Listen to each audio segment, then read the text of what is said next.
Olá, tudo bem? Então, hoje eu convido para que a gente possa fazer uma reflexão. Então, eu vou até abordar algo que normalmente eu não costumo falar, né? Mesmo porque eu não tenho uma experiência com relação a esse tipo de assunto.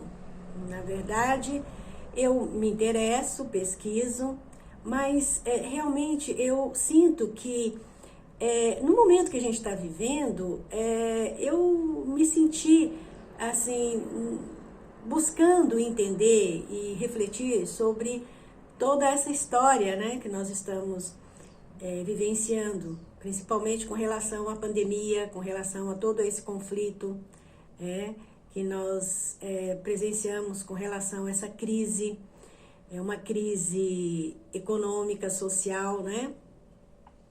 Assim, eu não sou adepta a nenhuma ideologia e partidos, né, políticos, né? Eu realmente entendo que a humanidade, que nós estamos realmente criando a nossa jornada, para que a gente possa experimentar, né, esse processo de convivência, esse processo de estarmos, né, dentro de um planeta onde a sobrevivência, onde a nossa história enquanto humanidade possa ser criada, possa ser gerada para nós mesmos, para os nossos antepassados, para futuras gerações. Mas assim, enfim, principalmente com relação a essa questão da pandemia, veio, né, para cada um de nós. Eu acredito que essa parada, né, e todo esse processo não foi por acaso, né? E foi uma oportunidade para que a gente pudesse estar refletindo sobre o momento que nós estamos vivendo, né, o nosso momento social, econômico, político, até espiritual da humanidade. Vejamos, no mundo, né, sempre a nossa história da humanidade houve epidemias devastadoras, né? E isso vem sendo recorrente na nossa sociedade.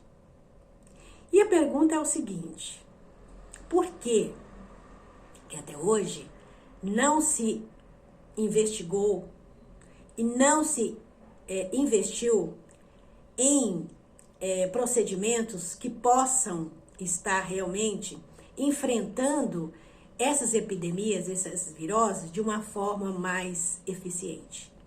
Porque o que a gente vê é, de quando em quando, a epidemia de gripe, por exemplo, o vírus, a Covid, é uma mutação desse vírus, né, que acomete todos os anos, acomete milhares de mortes no mundo inteiro.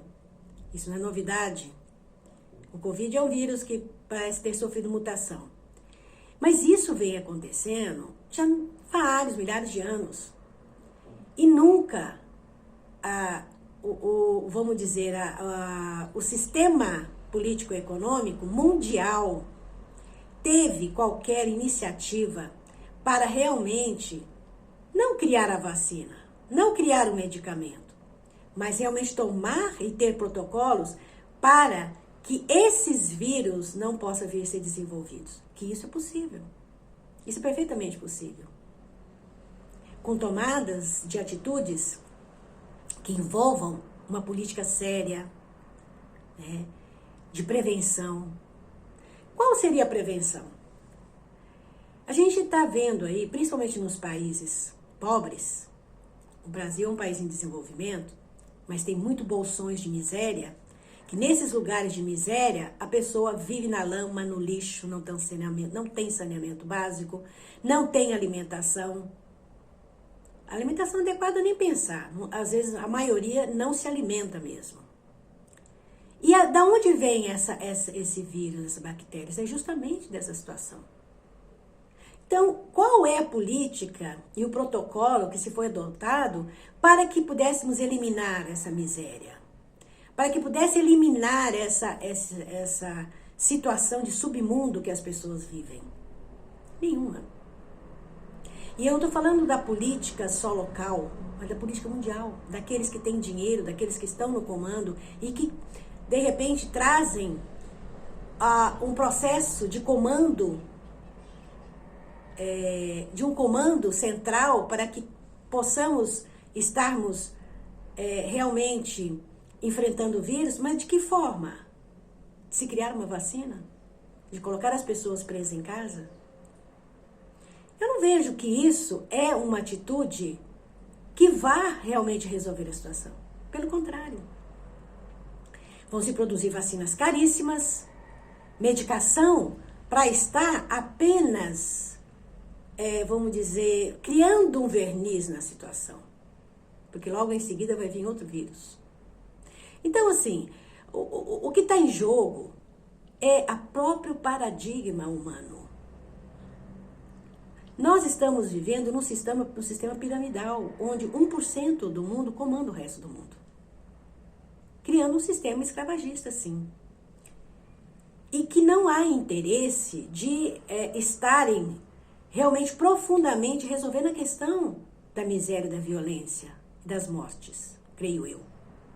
Porque se tem investimentos caríssimos, altíssimos para criarem vacinas, por que não se cria um protocolo para que a gente possa realmente não criar condições que esses vírus possam se desenvolver de uma forma veroz,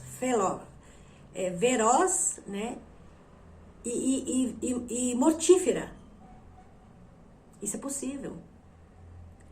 A tecnologia hoje está altíssima. Esses laboratórios investem bilhões em pesquisas, experimentando mutações em vírus para criar a medicação.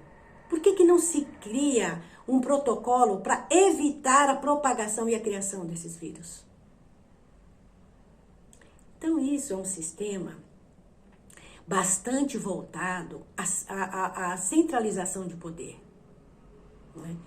E, assim, eu não estou dizendo que tem culpados, mas esse paradigma que nós estamos vivendo é um paradigma que alija as pessoas de terem condições de se autoproteger. Principalmente aquelas pessoas carentes, né? As pessoas que moram aqui no Brasil, por exemplo, é um país em desenvolvimento, mas nós temos bolsões de misérias, né? Onde as pessoas não têm saneamento, não têm nem casa para morar, moram em palafitas, no meio do lixo, não tem alimentação, não é nem alimentação adequada, não tem alimentação, não tem acesso a uma educação, porque eles estão numa situação bastante precária. Então, como que a humanidade vai evoluir para um processo de maior, né, condição de saúde, que a economia possa realmente estar favorecendo a todas aquelas pessoas que necessitam, que são mais carentes, dentro desse sistema?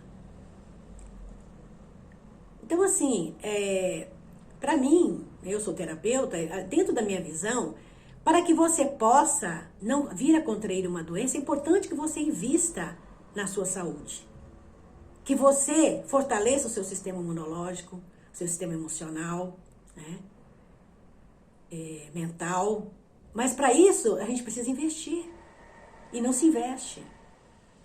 A maioria dos governos não investem, né, na mudança desse paradigma de que poucos que estão no topo da pirâmide comanda aqueles que estão lá embaixo da pirâmide. Quem está no topo não tem a realidade do que está lá embaixo. Dentro dessa abordagem, né, dessa abordagem fragmentada. Porque, na verdade, o universo, o cosmos, opera com leis. E essas leis são claras. Nós somos interdependentes. Por exemplo, no cosmos, o Sol, a Lua, as estrelas, elas estão perfeitamente alinhadas. E cada um criando, fazendo a sua trajetória integrada um com os outros. E nós estamos vivendo um paradigma de desagregação. Não existe uma proposta, né, de que realmente a gente possa estar sendo, vamos dizer, sendo cuidado, tendo esse cuidado de termos realmente uma vida saudável, uma vida que possa realmente expandir. Aquelas pessoas que estão numa condição bastante sofrível, é muito difícil, elas não têm muito acesso a isso. quer dizer, não tem quase acesso a isso. Então, se você não dá uma estrutura, um fundamento, um pilar para que as pessoas possam se desenvolver, né, dentro de um conceito de valores, de princípios, né, e de estarem também na sobrevivência, porque precisam se alimentar, precisam da educação, da informação. Toda essa história aí de que precisamos cuidar, precisamos fechar, precisamos trancar, para que a gente possa evitar, não, são falácias, no meu entendimento. Então está no momento que a gente possa fazer essa reflexão. Porque a mudança, ela começa dentro de nós. É muito difícil você achar que algo externo possa mudar algo que precisa ser mudado internamente. Cada um de nós tem que fazer a sua avaliação e entender como é que minha vida está no mundo. Eu sou produtivo no sentido de que eu possa, de alguma forma, colaborar, eu, dentro das minhas ações, não o outro, eu. Porque quando a gente joga uma pedrinha na água, a gente cria aquela onda. E aquela onda, ela vai se expandir, é uma radiação. A gente teve vários nomes no mundo que fizeram uma mudança a partir deles mesmos, né? Gandhi é um. Gandhi é um grande ser.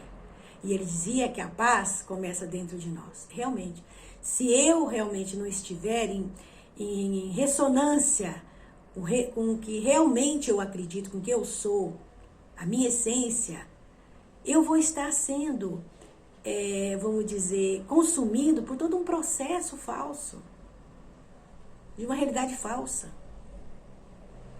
Então, assim, esse momento é um momento de reflexão mesmo, de como eu entendo e processo tudo isso que está acontecendo. Existe uma solução mágica? Não. Mas eu entendo que cada um pode fazer essa avaliação a nível da sua consciência, né? E entender que todo esse processo de criação desse sistema depende de nós, de cada um de nós. Depende mais daqueles que podem realmente se movimentar para que isso possa mudar. Aquelas pessoas que estão lá na base da pirâmide e que estão dependendo do topo da pirâmide, elas têm muito pouca condição de fazer algo. Então, assim, eu trouxe essa reflexão porque eu acredito que nós, né, é importante que nós fazemos essa avaliação no sentido de entender qual é o meu papel perante tudo isso aí. Cada um de nós sabe, e é importante que a gente saiba, que a gente pode realmente fazer essa transformação, essa mudança interna, e expandir para que isso possa realmente tocar. Eu acredito nisso. Mas isso é feito com amor, é feito com disponibilidade, sem julgamentos, né? Porque não se der. Essa coisa de você procurar um culpado, né? E projetar toda essa situação num culpado não é bem saudável. Mas também é interessante a gente descobrir o que está causando toda essa situação de sofrimento, né? De dor na nossa própria família humana. Porque se a gente não tiver esse conceito, esse paradigma de que nós somos interdependentes, mesmo que aconteça uma guerra, uma explosão que mata milhares lá no Líbano, isso vai refletir na nossa alma. A nossa alma é coletiva dentro desse processo planetário, porque nós estamos sim realmente interagindo energeticamente uns com os outros. Porque nós viemos de uma criação, nós somos resultado de uma criação. E esse processo de separatividade, de violência, ele nos leva ao caos, né? Então, é importante que a gente realmente reflita sobre o nosso momento. E cada um de nós procurar, de alguma forma, né, fazer a sua parte, que seja pequenina, mas que essa contribuição, ela se tornará valorosa perante a todo um processo, né, maior. Gratidão, gratidão.